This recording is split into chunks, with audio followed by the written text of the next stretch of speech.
সিগারুহুম দাআবিসুল জান্নাহ।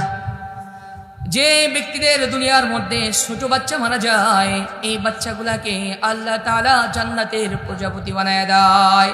আর জান্নাতের মধ্যে অনেকগুলা ফুলের বাগান থাকবে, আর এই বাচ্চাগুলা ওই প্রজাপতি হয়ে ওই ফুলের বাগানের আশেপাশ দিয়ে পর্যন্ত ঘোরাঘুরি করতে থাকবে। সুবহানাল্লাহ বলেন। নবীজি বলেন এই বাচ্চাগুলা ওই জান্নাতের মধ্যে অনেকগুলা ফুলের বাগান থাকবে, আর এই বাচ্চাগুলা ওই ফুলের বাগানের ওখান দিয়ে ঘোরাঘুরি করতে থাকবে। এক পর্যায়ে বাচ্চাগুলা তার হাসরের ময়দানে তার মা আর বাবারে খুঁজবে। জোরে কোন কাকে খুঁজবে? এই বাচ্চাগুলা হাসরের ময়দানে তার মা আর বাবাকে খুঁজবে।